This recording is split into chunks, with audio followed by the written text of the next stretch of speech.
안녕하세요, 여러분. 행복사제입니다. 오늘 소개해드릴 책은 생이 끝나갈 때 준비해야 할 것들입니다. 지은이는 데이비드 캐슬러, 옮긴 이는 유은실 교수님, 그리고 출판사는 21세기 북스입니다. 웰빙만큼 중요한 것이 웰다잉이라고 말들을 하죠. 여러분들은 사랑하는 이를 떠나보낸 경험이 있으신가요? 죽음은 우리들에게 두려움의 대상이자 되도록 최대한 회피하고 싶은 주제이며 우리가 경험하는 일 가운데 가장 고독한 사건입니다. 그 과정에서 하루하루 응시해야만 하는 죽음의 존재는 삶의 큰 고통이 되는 것 또한 사실이죠. 그러나 인간이 결코 피할 수 없는 공평한 하나가 바로 죽음이기에 우리가 외면하든 말든 죽음이란 현상은 일어납니다. 이 책의 저자 데이비드 캐슬러는 우리가 죽음에 대해서 좀 더 편안해져야 삶을 더 충실하게 살 수 있다고 말합니다. 그리고 그가 만난 수백 명의 사람들로부터 얻은 위안과 감동을 주는 이야기를 통해 태어나는 순간부터 죽어가는 것이 자연의 이치이지만 생이 끝나갈 때 가질 수밖에 없는 공포와 두려움으로부터 벗어날 수 있도록 용기를 주는데요. 또한 우리 삶을 끝맺는 중요한 순간에 사랑하는 사람이 필요로 하는 것에 부응하기 위해 할 수 있는 방법들을 알려줍니다. 저자는 죽음과 관련해 주요한 부분을 솔직히 드러내고 있습니다. 마지막 순간까지 살아있는 사람으로 대우받으며 끝까지 희망을 가지고 감정을 표현하며 돌봄에 동참하고 진실과 영성을 찾는 법, 그리고 육체적 고통으로부터 자유로워지기 위해 필요한 것들을 꼼꼼히 말해주고 있습니다. 또한 중요한 부분은 떠나는 사람과 보내는 사람들이 제대로 작별 인사를 할 수 있도록 돕는다는 것입니다. 이 책의 저자인 데이비드 캐슬러는 호스피스와 완화치료 그리고 애도 분야의 세계적 전문가인데요. 여러분들께서 많이들 알고 계시는 인생 수업과 상실 수업의 공동 저자이자 지난번 저희 행복서재에서 소개해드린 바 있는 의미 수업의 저자이기도 하죠.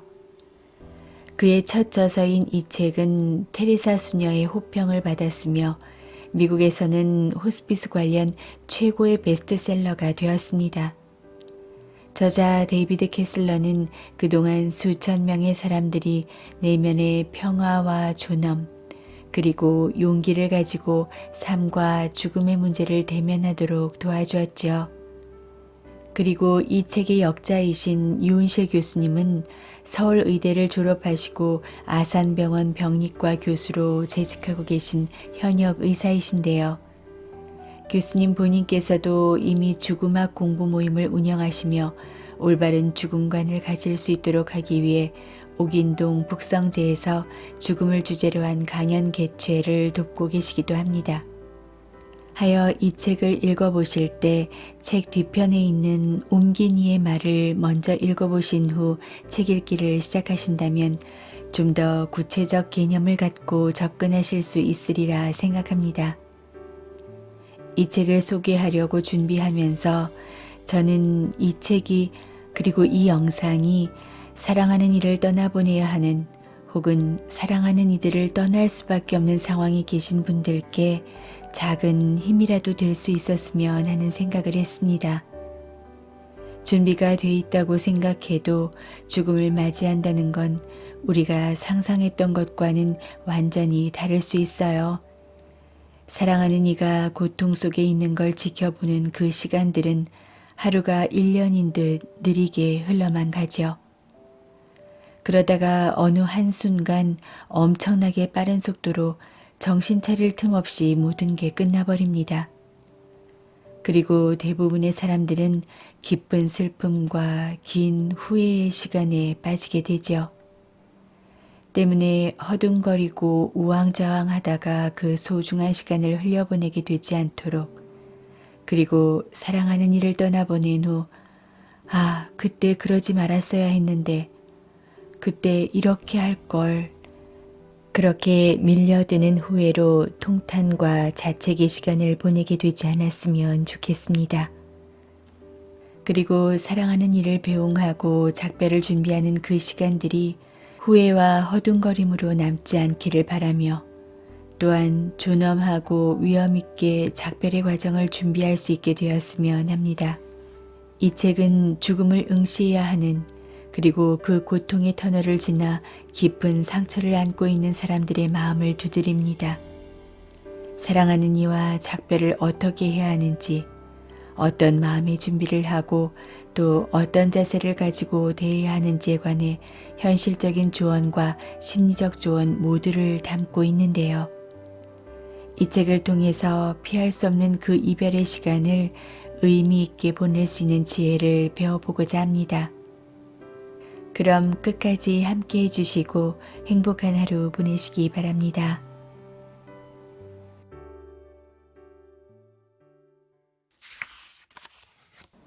죽음을 앞둔 사람의 말 들어주기.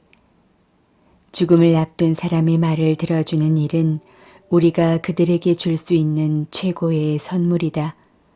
의료인들은 환자의 이야기를 잘 듣는 것이 환자의 신체적 상태는 물론 심리적 상태까지 알 수 있는 한 방법이라고 배운다. 더욱이 이야기를 들어주는 자체가 상대방을 편안하게 해주는 아주 훌륭한 방법이다.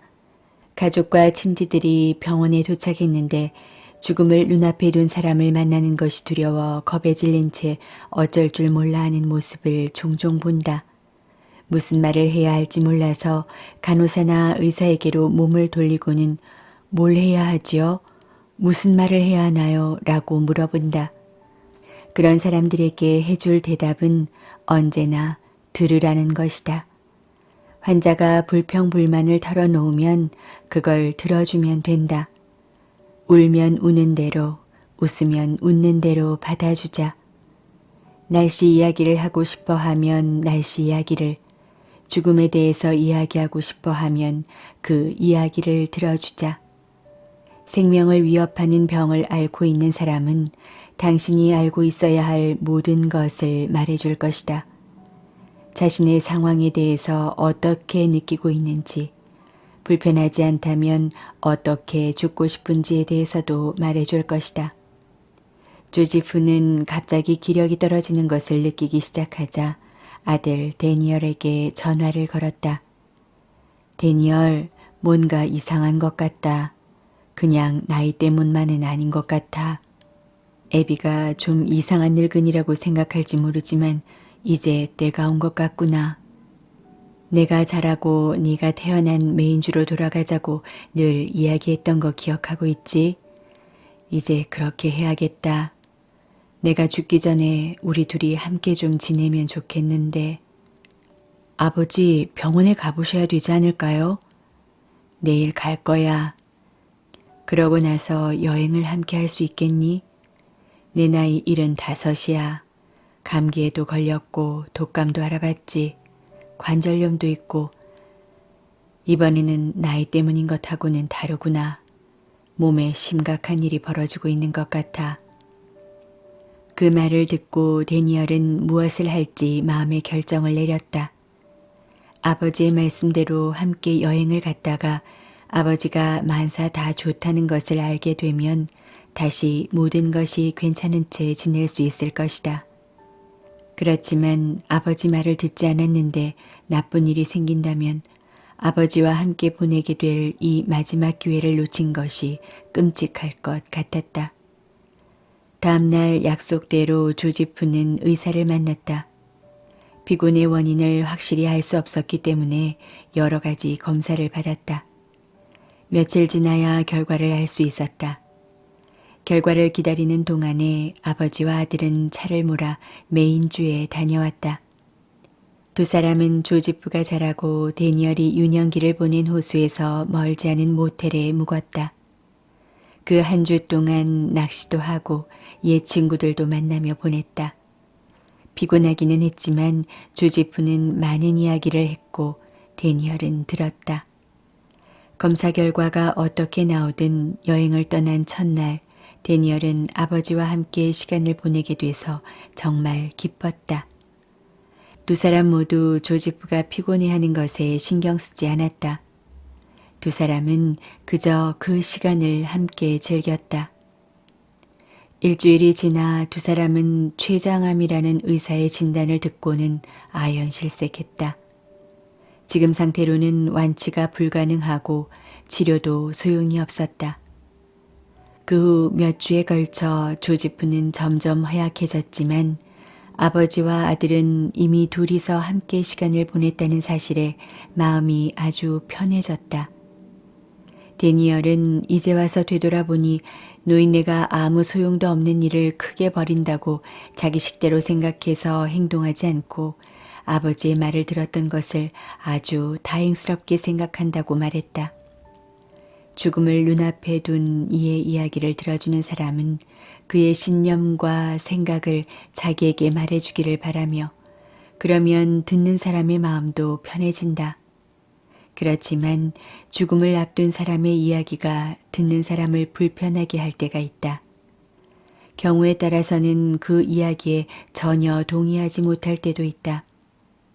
또한 죽음을 앞둔 사람의 생각이 자신과 다르다는 사실에 혼란스러워지기도 한다. 그럴 때도 우리는 죽음에 가까워져 아무리 가슴 아프고 처절할지라도 그는 자신이 원하는 것을 믿을 권리가 있고 임박한 죽음에 대한 느낌을 자기 방식대로 표현할 권리가 있다는 사실을 기억해야 한다. 자신이 선택한 대로 살고 죽을 권리가 있는 것이다. 윌리엄 그린은 어느 날 자신이 에이즈 바이러스에 감염된 사실을 알게 됐다. 몇 년 동안은 건강하게 지냈고 앞으로도 몇 년 동안은 그럴 것 같았다. 엔지니어인 윌리엄은 에이즈와 에이즈 치료법을 직접 조사해봤지만 1980년대 중반이었던 당시에는 좋은 방법이 별로 없었다. 그는 몇 년 동안 건강이 좋았기 때문에 자신의 병에 대해 여동생 제니퍼에게 말하지 못하고 있었다. 그리고 당시에는 바이러스에 감염된 상태로 생활하는 데 익숙해져 있었다.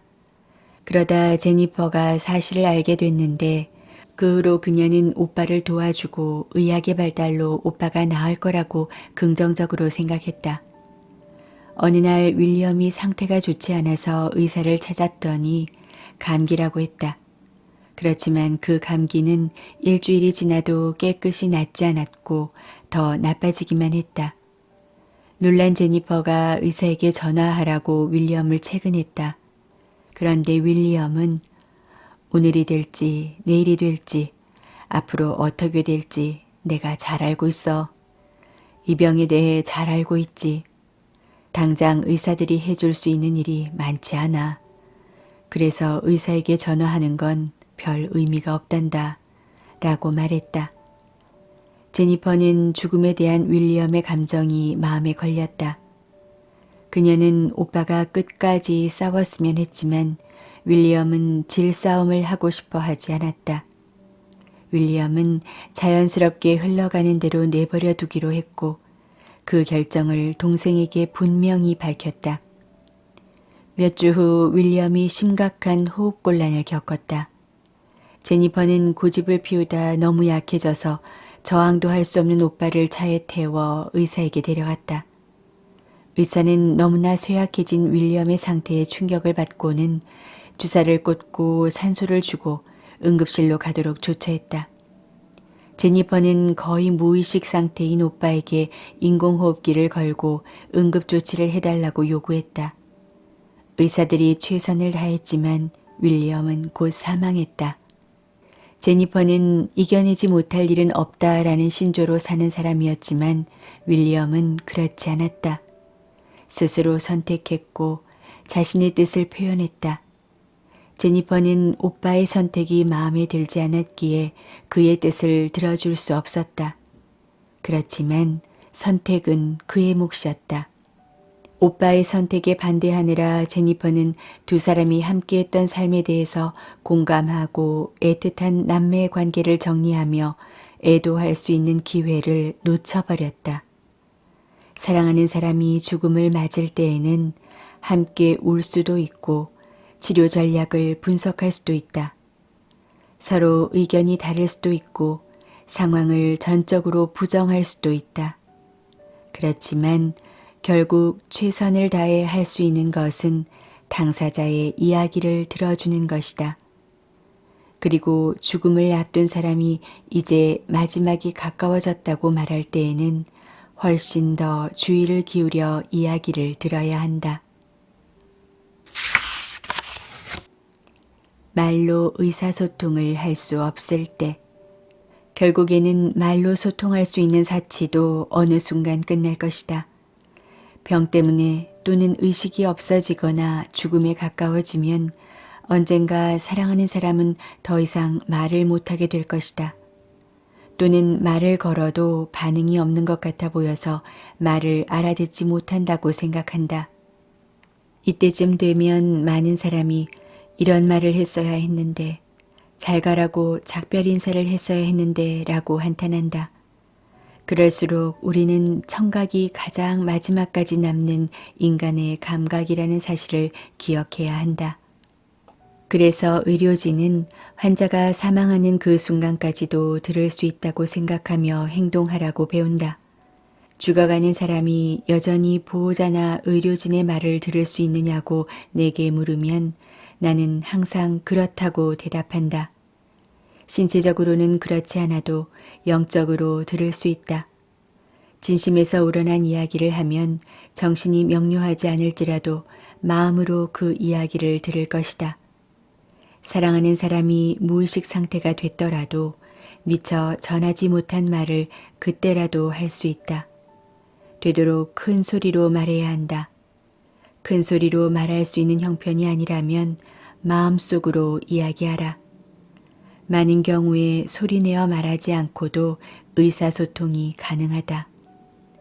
미소나 어루만져 주는 것만으로도 수많은 이야기를 할 수 있다. 죽음을 마주한 사람에게 당신의 생각과 느낌을 들려주도록 하자. 그 사람이 좋아할 만한 일에 관해서 이야기해 주거나 최신 뉴스나 서로 아는 친구와 식구들 이야기를 하는 것도 좋다.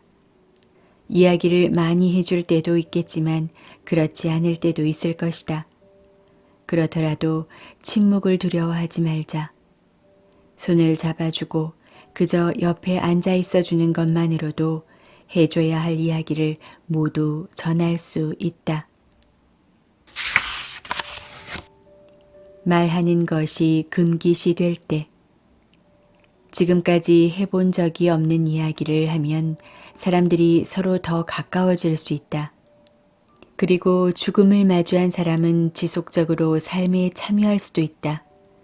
자녀를 돌보는 부모, 형을 살살 놀리는 동생, 할아버지 할머니를 놀라게 하는 손주의 역할을 계속할 수 있다.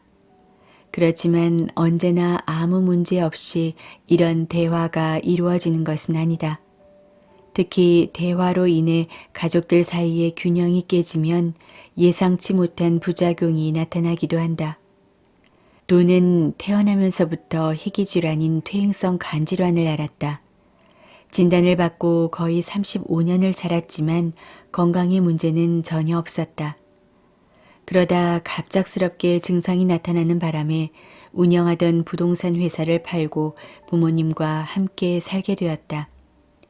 부모님 두 분은 전적으로 돈을 돌봤지만 아들이 이제 곧 죽는다는 사실을 결코 인정하지 않았다.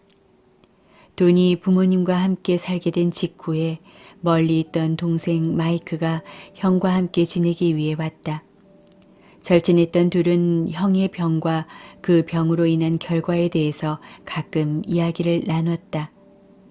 그런데 동생이 와 있는 동안에 돈의 상태가 급격하게 나빠졌다. 어느 날 둘이 침대에 앉아 있을 때 돈이 물었다. 나 좀 나아지고 있는 것 같지 않니? 마이크가 형의 눈을 들여다보다가 슬픈 목소리로 대답했다. 아니, 그렇지 않은 것 같아. 그래? 그럼 어떻게 되는 거지? 마이크는 솔직하게 대답했다.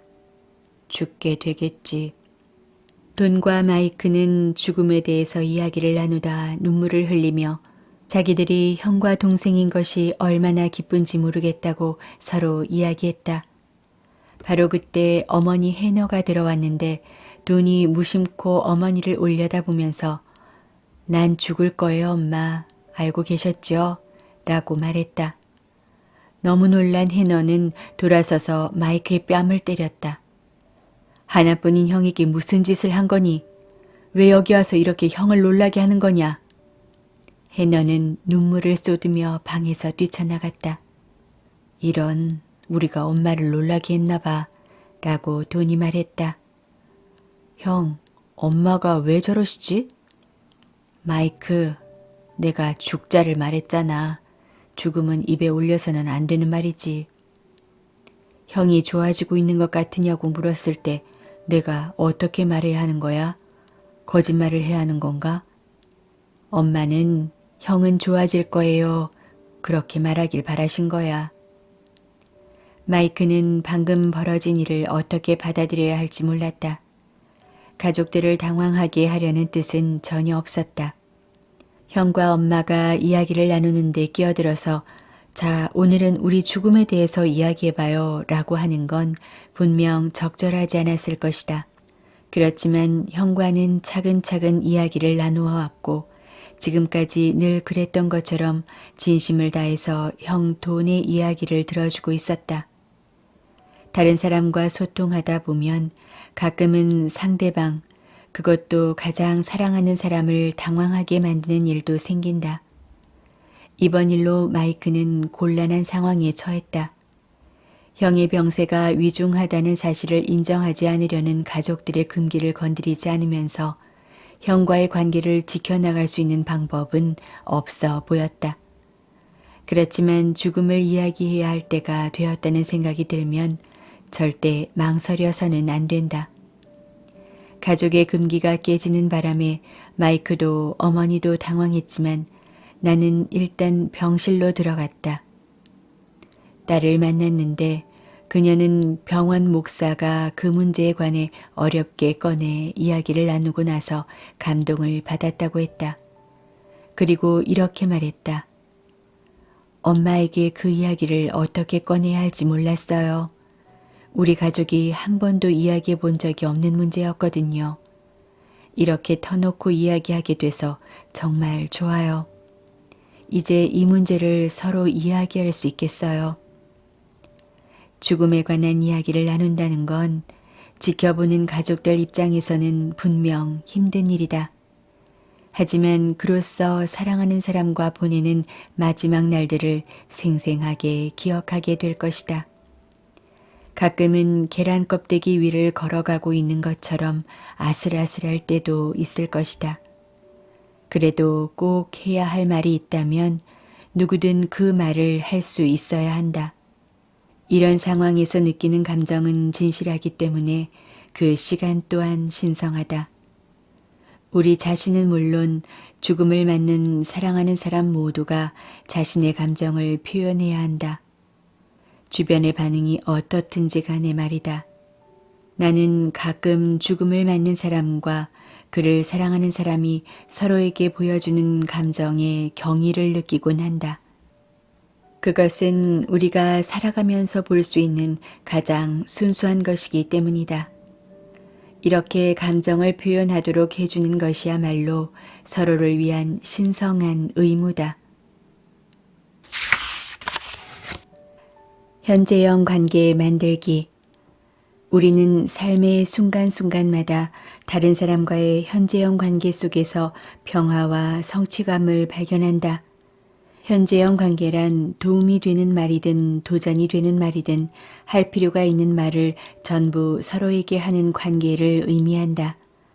자신의 감정을 더 이상 숨기지 않을 때 사람들 사이의 관계는 현재성을 띠게 된다. 그런데 말하지 못한 무언가가 남아있고 장벽으로 인해 관계가 단절되어 있을 때에는 불편하고 불행할 수밖에 없다.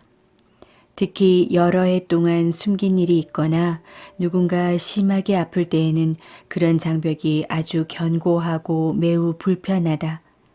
모순되게도 대부분의 사람은 아픈 사람에게 해가 될까봐 현재형 관계를 잘 맺지 못하는 것 같다. 그렇지만 머릿속에서 생각만 하고 표현하지 않으면 결코 그 생각처럼 되지 않는다.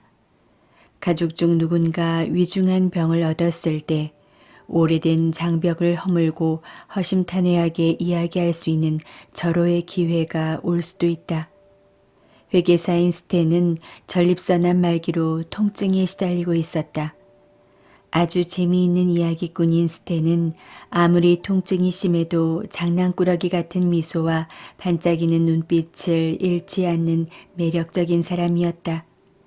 나는 응접실 쪽으로 향해 있는 침실에 함께 앉아서 스탠과 이런저런 이야기를 하곤 했다. 그런데 내가 스탠과 그의 아내인 조앤을 알게 됐을 때 조앤이 극심한 분노를 꾹꾹 누르고 있다는 것을 알아챌 수 있었다. 결국 나는 용기를 내서 그녀에게 조앤, 심한 분노를 억누르고 있는 것 같은데요 라고 말했다. 그녀는 꽤 오래됐지만 중요한 어떤 문제를 지금까지 남편과 함께 진지하게 이야기해 본 적이 없었다는 것을 인정했다. 그러면서 지금은 남편과 그 문제를 의논할 수 없어요. 그이가 너무 약해졌어요. 몸무게도 너무 빠졌고요. 내 화를 돋우는 문제를 가지고 지금 짚고 넘어가서 남편에게 한풀이를 하려는 것은 잘못인 것 같아요. 라고 말했다. 나는 조앤에게 문제를 끄집어내는 것과 문제를 해결하는 것은 다르다고 말해줬다. 다른 사람의 마음을 상하지 않게 하면서도 자신의 부정적인 감정을 드러낼 수 있다고 말해줬다. 조앤은 자신의 감정을 말할 권리가 있고 스탠은 그 말을 들을 권리가 있다는 사실을 깨닫게 되자 그녀는 평소 하고 싶던 말을 남편에게 이야기했다. 아주 사랑스러운 방식으로 수년 동안 자신이 왜 분노를 억눌러 왔는지 그 이유를 말했다. 그렇게 함으로써 조앤은 자신의 문제를 끄집어냈을 뿐만 아니라 그 외에도 부드럽고 사랑스러운 대화를 오래 이어갈 수 있었다. 조앤은 결혼 후 몇 년 동안 남편이 자신을 평가하고 있다는 생각이 얼마나 심하게 들었는지를 곁에 앉아서 부드럽게 이야기했다. 남편이 자신에게 고마워하지 않는 것 같고 직장에 다니지 않아서 자신에게 실망한 것 같다는 생각을 했다고 말했다. 스탠은 자기가 돈을 잘 벌기 때문에 조앤이 직장에 다니든 안 다니든 중요하지 않았다고 대답했다. 그리고 아내가 여러 방면에서 재능을 잘 발휘했다며 구체적으로 말했다. 당신은 아이들을 잘 키웠고 집도 잘 꾸미고 다른 집을 꾸며주는 봉사도 했고 아동병원에 벽화를 그려주기도 했잖아. 돈을 받지 않았다고 해서 당신의 재능이 없다는 뜻이 아니야. 그리고 그런 것을 내가 고마워하지 않은 것도 아니고. 스탠과 조앤은 대화를 할수록 그 어느 때보다 사랑이 깊어졌다. 현재형 관계가 정립되어 있지 않다면 우리는 언제라도 사랑하는 사람에게 가서 들려주어야 한다고 믿는 말을 해야만 한다. 로스를 돌보는 동안 이것이 얼마나 중요한지 깨달았다. 로스는 백혈병을 앓고 있었다. 체중이 빠지고 몸도 점점 쪼그라들어 37kg 정도밖에 나가지 않았다. 그녀는 병원에서 사용하던 침대를 가지고 집으로 돌아왔다. 항암 치료와 또 다른 치료를 2차례 받느라 고생했지만 좋아지지 않았다. 하나뿐인 아들 프랭크가 그날 저녁에 집에 와 있었다. 너무 쇠약해져서 말도 못하고 며칠 동안 머리도 가누지 못하던 로스가 갑자기 머리를 들어 올리며 다급하게 프랭크, 프랭크 하고 아들을 찾았다. 프랭크는 이런 어머니의 모습에 깜짝 놀랐다. 왜요, 엄마? 프랭크는 어머니가 갑자기 통증이 생긴 건가 싶어 걱정스레 답했다. 내가 사랑한다는 말 한 번도 한 적 없지? 아니, 알고 있어요. 엄마가 나를 얼마나 사랑하는지요. 프랭크는 어리둥절해 하면서도 착실히 대답했다. 그래도 너에게 말한 적은 없었구나. 그녀는 그렇게 말하고는 베개에 머리를 누이고 눈을 감았다. 더 이상의 말도 없었고 움직이지도 않았다. 그리고 다음 날 돌아가셨다. 프랭크는 당황했다. 자기에게는 너무나 분명한 사실인데 사랑한다고 말하는 것이 어머니에게 왜 그렇게 중요했는지 그 이유를 이해하지 못했다. 하지만 로스는 아들에게 사랑한다는 말을 할 필요가 있었다. 그렇게 말하는 것은 아들과의 관계를 현재적인 것으로 만들기 위해 꼭 해야 하는 일이었고 끝내지 못한 일이었다. 심각한 병이 생기면 가능한 공개적으로 이야기하고 생각을 나누어 다른 사람과의 관계를 마무리할 필요가 생긴다. 그렇게 하지 않으면 남겨진 사람들은 떠난 이와의 관계를 마무리하지 못한 것을 후회하며 여생을 보내게 된다. 관계를 현재형으로 만들기 위해서 무엇이 필요한지는 굳이 생각할 필요가 없다. 대부분은 무엇이 빠졌는지 알고 있기 때문이다. 우리는 서로에게 이런저런 일로 미안해하고 있다는 것을 안다. 또는 부모님, 배우자, 아이들, 친구들에게 돌봐줘서 고맙다는 말을 하지 못한 것을 알고 있다. 한 번도 네가 자랑스럽구나. 넌 내 마음을 아프게 했었지. 어려운 때도 있었지만 네가 내 친구여서 기쁘다라고 말해본 적이 없을 수도 있다. 자, 이제 그런 말을 할 때가 됐다. 관계를 현재형으로 정립하는 것은 인생을 바꾸는 전환점이 될 수 있다. 그저 무언가를 말하기만 하면 된다. 용기를 내서 말을 하는 것 자체가 그 말의 내용보다 훨씬 중요하다. 언젠가 엘리자베스 퀴블러 로스 박사가 남편을 회상하는 어떤 부인에 관한 이야기를 들려준 적이 있다. 남편이 아끼는 자동차 카펫에 블루베리 파이를 떨어뜨렸던 그때 남편이 자기를 죽일 거라고 생각했지만 그런 일은 일어나지 않았다. 내키지 않아 하는 남편을 억지로 끌고 춤을 추러 간 적이 있었는데 정장을 입어야 한다는 말을 깜빡 잊어서 남편이 화를 낼 거라고 생각했지만 그런 일은 일어나지 않았다. 남편의 질투심을 불러일으키려고 남편의 친구와 춤을 춘 적도 있었다. 남편이 떠날 거라고 생각했지만 그런 일은 일어나지 않았다. 그리고 남편이 베트남에서 돌아오면 이런 일을 모두 말하려고 했는데 남편은 돌아오지 못했다. 그런 순간들이 얼마나 고마웠는지 말했어야 했는데 못했기 때문에 그 부인은 남편과의 관계가 여전히 끝나지 않았다고 여겼다. 그렇지만 아무것도 말할 필요가 없는 순간도 있다. 관계가 현재형이라면 그저 함께 있는 것만으로 충분하다. 함께 애도하기. 신시아는 자궁경부암 말기 환자였다. 우리는 마지막이 다가오면서 죽음에 관해서 많은 이야기를 나눴다. 마지막 몇 주 동안에 오랜 친구인 앤이 며칠 함께 지냈으며 저녁에는 친구들과 외출도 했다. 신시아가 말했다. 함께 얼마나 여러 차례 울었는지 셀 수가 없네요. 앤이 울면 내가 듣고 내가 울면 앤이 얘기를 들어줬어요. 그러다 정말 마지막이 되자 친구들이 너하고 신시아는 참 이상하다. 아주 슬퍼 보이지 않는 것 같아. 전혀 울지도 않고 라고 했던 것이 기억나요. 앤이 이어서 말했다. 저는 내가 뭔가 잘못했나 싶었어요. 그런데 그때 마지막 순간에 흘려야 하는 눈물을 이미 신시아와 함께 모두 흘렸다는 것을 깨달았어요. 그래서 울 필요가 없었던 거예요. 매 순간 슬픔을 느꼈고 우리의 관계도 늘 현재 진행형이었어요. 늘 신시아와 가깝다고 느꼈고 함께 있다고 생각했어요.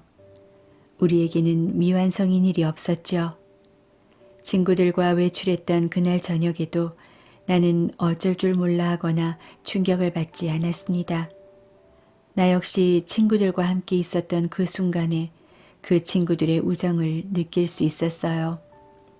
친구나 친척이 아플 때 많은 사람이 환자에게 자신의 슬픔을 보여주고 싶어 하지 않는다. 강한 모습을 보이려고 감정을 숨기며 자신을 돌보지 않은 채 지낸다.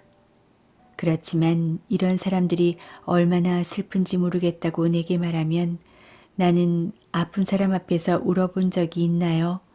아니면 얼마나 보고 싶을지 모른다고, 또 얼마나 슬픈지, 얼마나 화가 나 있는지 말해본 적이 있나요? 라고 물어본다. 그러면 대부분 그렇게 해본 적이 없다고 말한다. 마지막까지 사람들 사이의 관계가 평행선이어서는 안 되는 이유가 있다. 앤드류는 수년 전에 형 케빈을 잃었다. 함께 자라기는 했지만 가장 소중한 추억은 형이 죽기 일주일 전의 일이었다. 림프종 진단을 받았을 때 형은 겨우 32이었어요. 여러 해 걸쳐 형이 점점 약해지면서 내가 해야 할 일은 더 강해지는 것이라고 생각했죠. 내 아픔이나 슬픔을 보여줘서는 안 된다고 생각했어요. 그건 이기적인 것 같았거든요. 결국 내가 아니라 형이 죽는 거잖아요. 형이 자신의 상태를 받아들이고 관리하는데 모든 에너지를 쏟아붓는 모습을 보면서 용감해져야겠다는 결심을 더욱 굳혔어요. 그러지 않아도 힘든 형에게 내 슬픔을 더해준다는 것은 잘못이라고 믿었죠. 강해야 한다는 굳은 믿음 때문에 형 앞에서 울 수 없었어요. 하지만 형이 죽기 일주일 전쯤엔 그런 모습을 더는 유지할 수 없었습니다. 결국 무너지고 말았어요. 그런데 놀랍게도 형이 나를 위로해주고 눈물을 닦아줬어요. 어떤 말도 나오지 않았습니다. 내가 울 때 형이 나를 잡아줬다는 것, 그게 모든 것을 말해줬거든요. 죽음을 앞둔 사람에게 위로받는다는 것은 대단히 감동적인 경험이고 아주 중요한 경험이 될 수 있다. 아버지가 돌아가시기 직전에 내가 아버지에게 했던 말이 생각난다. 아버지가 없는 세상을 상상할 수 없어요. 그러자 아버지는 확신에 찬 듯 말씀하셨다. 걱정하지 마라. 시간이 지나면 다 괜찮아질 거야. 나를 위로할 수 있어서 아버지는 다시 아버지가 된 것 같다고 하셨다. 아버지가 돌아가시고 여러 해가 지났지만 가끔 슬퍼질 때 아직도 아버지의 확신에 찬 목소리를 들을 수 있다. 사람들은 환자에게서 멀리 떨어진 병실 밖에서 위로를 찾으려는 경향이 있다. 하지만 우리는 죽음을 앞둔 사랑하는 사람이 자신의 주변 사람들을 사랑할 수 있는 기회를 빼앗아서는 안 된다. 죽음 앞에 선 사람은 살아있는 동안 다른 사람을 사랑하고 싶고 그 열망은 죽기 직전까지 계속된다. 우리의 몫은 모든 마음의 문을 열고 우리의 삶 속에 그들의 슬픔을 품는 것이다. 죽어가는 이에게 정직해질수록 그들을 더 존중할 수 있다. 사랑하는 사람을 떠나보내고 나면 남은 세월 동안 혼자서 슬퍼하며 오랫동안 그리워할 것이다. 죽어가는 동안에는 함께 슬퍼할 시간이 짧다. 죽은 후 잠시 동안은 다른 사람들과 함께 슬퍼할 시간이 있다. 신장병을 앓던 어머니가 돌아가시기 전 마지막 입원을 했을 때 에디스라는 이름의 아주머니를 알게 됐다. 에디스는 나를 불러서 아버지를 위해서 강해져야 한다. 꿋꿋하게 남자답게 울지 말고 라고 하셨다. 그래서 아버지를 위해서 강해졌다. 그때 나는 겨우 12살이었지만 아버지 앞에서 눈물을 보인 적이 없었다. 그렇지만 내 방에서 아버지 모르게 혼자서 울었다. 그리고 아버지도 자신이 마음 아파한다는 것을 내가 모르기를 바라면서 방에서 혼자 우시는 소리를 들었다. 우리는 함께 울어본 적이 없었다. 죽어가는 환자를 둔 가족들은 서로 입술을 꽉 깨물며 드러내놓고 울지 않으려 하거나 슬퍼하지 않으려 한다. 하지만 나는 늘 그 반대를 권한다. 다른 사람들과 함께 슬픔을 나누라고 한다. 누군가의 앞에서 울고 함께 울라고 권한다. 누군가 슬퍼하는 모습을 보면 우리 역시 슬퍼할 수 있다. 하나뿐인 아들을 잃었을 때 피터는 장례식 내내 끄떡도 하지 않고 견뎌냈다. 그러다 사업상 알고 지내던 사람이 그를 안아주자 울기 시작했는데 피터 자신도 그런 자기 모습에 놀랐다. 피터는 그 사람도 아들을 잃은 상실감이 얼마나 큰지 이해하는 아버지라는 사실을 깨달았다. 두 남자는 서로 안고 흐느껴 울었다. 그 순간 두 사람은 서로를 이해했기 때문에 눈물을 흘렸던 것이다. 진정한 작별은 슬퍼할 것이냐 아니냐의 문제가 아니라 언제 슬퍼할 것이냐의 문제다. 당신의 아픔을 다른 사람과 함께 나눌 기회를 놓치지 않아야 한다. 제대로 슬퍼하는 사람이 남은 삶을 잘 보낼 수 있다. 사랑하는 사람을 문까지 배웅해 준다는 것. 얼마 전까지만 해도 가족 중 누군가 멀리 떠날 때에는 공항이나 기차역에 그 사람을 데려다 주고 떠날 때까지 출입구 앞에서 배웅해 줬다. 가족이 도착할 때에도 찻길이나 수암을 찾는 곳이 아니라 출입구에서 마중했다. 오늘날에는 더 이상 출입구까지 데려다 주지 않는다. 사람들이 여행을 많이 하기도 하고 택시, 공항 셔틀버스, 장기 주차장 설비가 잘 갖추어져 있으며 긴 보안 절차를 거치기도 해야 한다. 지난 1년 동안 나는 과거에 했듯이 가족이 떠날 때는 공항에 데려다 주고 돌아올 때는 마중하러 공항에 나가려고 해봤다. 집과 가족을 떠나 멀리 가 있다가 돌아올 때 출입구에서 사랑하는 사람이 당신을 맞아준다면 아주 근사하지 않겠는가? 공항에 마중을 나간다는 것은 명백한 사랑의 표현이다. 배웅과 마중은 삶과 죽음에 있어서도 의미하는 바가 깊다. 오늘날 태어나는 아기들은 분만실에서 아버지를 만난다. 아버지가 아기를 어머니에게 건네주고 탯줄을 자른다. 더 이상 아버지가 대기실에 앉아만 있지 않는다. 새 생명을 위한 마중, 즉 부모가 아기의 탄생을 기쁘게 맞이하듯 죽어가는 사람에게도 아름다운 배웅이 필요하다. 지난 동료 로버트가 척추 주변에 종양이 생긴 것 같다고 했을 때 나는 처음에는 낙관적으로 생각했다. 양성 종양이라고 생각하고 치료 방법을 생각했다. 그런데 로버트가 나를 뚫어져라, 정말 뚫어져라 보면서 진짜 최악의 시나리오라면 어떻게 하지? 내가 죽는다면 어떻게 해야 해? 라고 말했다. 가장 솔직하게 공감할 수 있도록 내 마음을 그대로 말했다. 이 친구야, 그러면 내가 할 수 있는 한 오랫동안 자네와 함께 있을게. 그리고 문까지 배웅해 줄게. 로버트가 세상을 떠나지는 않았지만 그때가 되면 혼자가 아니라는 것을 이제 그도 알고 있다.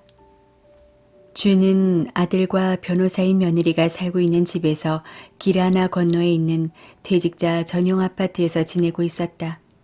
모두 50대에 들어선 이 두 아이들은 늘 준과 가까이 있었다. 매주 여러 차례 준을 방문했고 주말에는 가능한 한 자주 외출을 시켜줬다.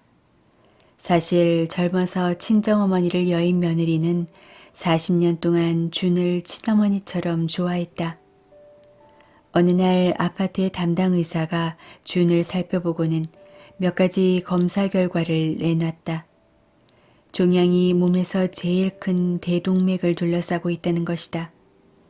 나이와 전반적인 건강 상태를 감안할 때 어떤 표준 치료도 의미가 없었다. 아들과 며느리는 이 문제를 의논하고 준에게 이야기했다. 병세가 더 나빠지면 모르는 사람이 병원에서 어머니를 돌보게 하고 싶지 않아요. 저희 집에 계시다가 우리 곁에서 돌아가시면 좋겠어요. 애들하고는 우리가 어떻게 해볼게요. 어머니가 늘 저희를 위해서 함께 있어 주셨으니 이제는 우리가 어머니를 위해서 있어야지요. 요즘은 사랑하는 사람을 삶의 마지막 문까지 배웅해 주자는 생각이 점점 확산되고 있다. 집에서 죽음을 맞이할 수 있도록 해주는 것이 바로 문까지 배웅하는 것과 같다. 대기실에서 기다리지 말고 병실에서 함께 밤을 보내는 것이 문까지 바래다 주는 것이며 어떤 일이 있어도 함께 있으리라고 알려주는 것이 문까지 바래다 주는 것이다. 들려줘야 할 이야기를 해주고 함께 울고 손을 잡고서 끝까지 곁을 지키는 것이 마지막으로 우리가 할 일이다. 정직, 존중, 연민. 30대 후반의 젊은 나이에 류게릭병을 앓던 환자가 기억난다. 병원에서 죽음을 앞두고 있던 그에게 삶이 얼마나 남았는지 아무도 알지 못했다. 그의 아내와 아이들이 병실을 떠나고 난 후 그와 함께 이야기하게 됐다. 지금 이 상황에서 가장 힘든 점이 뭐예요? 라고 묻자 그는 이렇게 대답했다. 사람들은 대부분 몸이 나빠지는 것이 제일 힘들 거라고 생각할 거예요. 그런데 그렇지 않아요. 그리고 병원에 있는 것이 아주 힘들지도 않아요. 여기 참 좋아요. 간호사들은 무척 친절하고 의사들도 병에 대해서도 그렇고 앞으로 어떤 일이 있을지 잘 설명해 주죠. 가족들도 자주 오고 음식도 좋아요. 케이블 TV도 볼 수 있고요.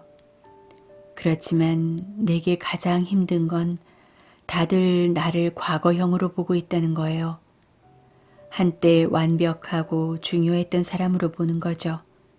지금이 아니라 이전에 에너지 넘쳤던 아버지, 사랑스러운 남편, 이 도시에서 가장 잘 나가는 사진작가인 거죠. 어느 누구도 나만큼 결정적 순간을 짚어낼 수 없었어요. 이제 더 이상 그런 걸 할 수는 없지만 여전히 나는 나거든요. 여전히 완벽한 나라고요. 더 이상 혼자 살 수 없는 때가 돼도 온전한 한 사람으로 봐주면 좋겠어요. 업신여기거나 악이나 반푼이 취급을 하지 않았으면 좋겠어요. 가족이건 친구건 요양보호사건 누구든 죽음과 마주한 사람을 살아있는 사람과 똑같이 대해줘야 한다. 그는 아직 살아있고 끝까지 정직과 존경과 연민으로 계속 살아갈 것이기 때문이다. 자기 자신에게 진실하고 자기만의 방식으로 생을 마감할 수 있는 기회를 줘야 한다. 또한 사랑과 존경을 보내야 한다. 마지막 순간까지 머리를 곧게 세우고 위험 있게 살다가 죽을 수 있도록 도와야 할 책무가 우리에게는 있다. 어떤 경우에는 위험을 지키기 위해서 우리가 도와줄 수 있는 일이 없을 때도 있다. 위험은 그 사람의 내면에서 비롯되기 때문이다. 그렇지만 어떤 사람들은 다른 사람이 자기를 어떻게 봐주고 대우해 주느냐에 따라 적어도 어느 정도는 위험을 지키기도 한다. 자신의 위험을 보호한다는 것은 애칭이나 별명을 불러도 된다고 허락할 때까지는 적절한 이름으로 불러준다는 뜻이다. 방에 들어가기 전에 노크를 한다는 뜻이며 무슨 일이 있었으면 하느냐고 물어보고 귀 기울여 대답을 들어주는 것을 의미한다. 무엇을 하느냐만큼 어떻게 하느냐와 자신을 어떻게 생각해 주느냐가 중요하다. 당신의 생각이 당신의 목소리의 억양과 행동에 언제나 드러나기 때문이다. 죽음을 앞둔 사람도 마찬가지다. 자신이 여전히 살아있는 사람이고 존중받을 자격이 충분하다는 점을 믿는다는 것 자체가 그 사람의 위엄을 지켜준다. 그들은 지금 살아있고 존중받을 자격이 충분하다. 차이가 있다면 그들이 지금은 우리의 도움을 필요로 한다는 것뿐이다. 도움을 줄 기회, 어쩌면 그것은 우리의 의무가 아니고 특권이다. 에필로그. 생이 끝나가는 사람에게 보내는 편지. 이 책을 읽는 당신에게 어쩌면 이제 이 지구에서 보낼 시간이 정말 얼마 남지 않았는지도 모르겠다. 당신은 삶이라는 길고 험한 여정을 떠나 지금에 이르렀다. 여러 가르침에 의하면 이번 생에서의 마지막 순간에 느끼고 경험하는 것이 다음 생의 씨앗이 된다고 한다. 우리 모두 여기에서 무슨 일이 일어날지 아무도 모르지만 내면 깊은 곳, 즉 영혼 깊은 곳을 들여다보면 태어나는 것이 시작이 아니며 죽는 것이 끝이 아니라는 사실을 알게 될 것이다. 되돌아보면 이 생에 태어나기 전에 당신이 존재하지 않았던 것처럼 생각된 적이 한 번도 없을 것이다. 오히려 늘 존재해 왔으며 앞으로도 존재할 것 같다고 생각했을 것이다. 죽음이 끝일 리 없다고 생각하는 것은 바로 이 때문이다. 죽은 후에 우리가 알고 있는 삶이 기다리는 것은 아니지만 우리의 존재는 계속될 것이다. 죽음과 마주한 당신은 우리의 사랑과 당신 자신의 삶에서의 추억을 가져가게 될 것이다. 당신이 경험한 것은 사라지지 않을 것이다. 당신의 삶 또한 없어지지 않을 것이다. 자신의 삶을 어떻게 생각하든 또 어떤 일이 일어났든 이미 일어난 일들이다. 그것이 당신의 삶이었다. 그런 당신의 삶을 있는 그대로 받아들이려고 노력하라. 더 나을 것도 더 나쁠 것도 없다. 이 세상에서의 삶이 끝나갈 즈음에는 분노도 떨쳐버리고 사랑도 밀어내야 한다. 열심히 살았고 걱정도 많았다. 힘들여 끌고 왔고 사랑도 했고 웃기도 했다. 화나는 일도 있었고 실망할 때도 있었다. 이제는 쉴 시간, 휴식을 취할 시간이다. 그 이상 할 일이 없다. 또 달리 어떻게 할 방도도 없다. 당황스럽다면 여유롭게 쉬며 느긋하게 호흡하라. 그렇게 하다 보면 가야 할 곳에 이르게 될 것이다. 당신 주변에서 울부짖는 사람들은 작별 인사를 어떻게 해야 하는지 몰라서 그러는 것이다. 그들 나름대로 최선을 다하고 있다. 그리고 마음속에 당신이 한 모든 일, 당신이 만난 모든 사람들, 당신의 손길이 스쳐간 모든 삶과 함께 당신의 일부가 남을 것이다. 물론 당신도 우리의 일부를 가져갈 것이다. 아직도 당신이 인생에서 잘했던 일이나 잘못됐던 일에 연연하고 있다면 이제는 그 모든 것이 끝났음을 알길 바란다. 예상됐던 그대로의 삶을 살아온 것이다. 태어날 때도 이유가 있었고 죽을 때도 이유가 있다. 당신은 온전하고 순결하며 아름답고 귀하게 태어났고 그렇게 죽을 것이다. 그렇게 살아왔으되 시간이 흘러 이제 더 이상의 시간은 없다. 당신은 이미 우리가 존재하고 있는 곳으로 가게 될 것이다. 태어나는 기적을 통해 이 세상에 왔기에 죽음이라는 기적을 통해 가게 될 것이다. 우리라는 존재, 당신을 향한 우리의 사랑, 당신이 받은 모든 사랑이 이 여행을 편안하게 해줄 것이다. 이제 긴 여행이 시작될 것이다. 당신에게 사랑과 평화와 안녕을 기원한다. 자, 이제 집으로 되돌아갈 시간이다. 남겨진 사람에게 보내는 편지. 사랑하는 사람이 죽어가는 모습을 지켜보는 일이 얼마나 힘든지 잘 알고 있다. 그 고통은 지금까지 알고 있었던 그 어떤 아픔과도 비교할 수 없는 절망일 것이다. 황폐감이다. 사랑하는 사람을 잃는다는 것은 맞닥뜨리기 가장 힘든 경험이지만 당신과 주변 사람들이 좀 더 수월하게 받아들일 수 있도록 할 수 있는 일이 있다. 슬픔을 그대로 드러내도록 하라. 슬픔을 무시하거나 슬픔에서 도망칠 수 없다. 결국에는 슬픔이 당신을 덮칠 것이다. 애도는 치유를 위해 꼭 필요하다. 슬픔이 잦아들기는 하겠지만 필요한 여러 단계를 모두 거치길 바란다. 당신이 앞으로도 계속 살아가리라는 사실 때문에 죄의식을 느껴서는 안 된다. 이미 일어난 일은 당신의 책임이 아니다. 당신이 어떻게 할 수 없는 일도 있다는 사실을 받아들여야 한다. 영면에 잃은 사람에게 이제 떠나도 좋다고, 그 사람이 없어도 당신은 잘 지낼 거라고 알려주자. 남은 시간 동안 그 사람을 늘 그리워하겠지만 떠나지 못해서 계속 고통받고 있다면 더는 이곳에 남아있지 않으면 좋겠다고 알려줘야 한다. 사랑하는 사람의 죽음을 당신이 준비하고 있다고 스스로에게 죄의식을 느껴서는 안 된다. 그건 자연스러운 일이지 그에 대한 모욕이 아니다. 그리고 당신이 준비한다고 해서 사랑하는 사람의 죽음을 재촉하는 것이 아니다. 오히려 준비하면 피할 수 없는 일들을 대비하는 데 도움이 되고 깊은 고통을 자연스럽게 방어할 수 있다. 아직 시간이 있다면 지금 하고 싶은 말을 해야 한다.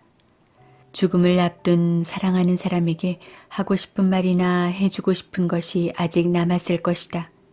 어떤 환자는 내게 담대하게 그 일을 하세요 라고까지 했다. 사랑하는 사람이 마음을 열고 죽음을 받아들이도록 도와야 한다. 할 수만 있다면 지금 일어나고 있는 일을 있는 그대로 받아들이려고 해야 한다. 이해하기도 받아들이기도 어렵겠지만 죽음은 삶의 한 부분이다. 당신 자신을 잘 돌보고 다른 사람의 도움을 받도록 해야 한다. 치료사나 활동하는 모임의 도움을 받아도 좋고 종교나 마음을 편안하고 강하게 해주는 무언가에 의지하는 것도 좋다. 특히 사랑하는 이의 죽음을 맞을 때처럼 아주 힘들고 혼란스러울 때에는 어떤 일이든 정해서 규칙적으로 해보도록 한다. 사람들이 믿건 믿지 않건 그렇게 하면 일상생활로 돌아오는 데 도움이 되고 기분이 나아질 것이다. 무엇보다 자신에게 친절하길 바란다. 지금 당장은 믿기지 않겠지만 시간이 지나면서 나아질 것이다. 시간이 약이다. 사랑하는 사람은 떠나고 없어도 그 사람과 함께했던 사랑은 영원하다. 우리가 사랑했던 사람과 우리를 사랑해준 사람은 가슴속에, 마음속에 영원히 살아있을 것이다. 여러분에게 평화와 치유가 함께하기를 기원한다.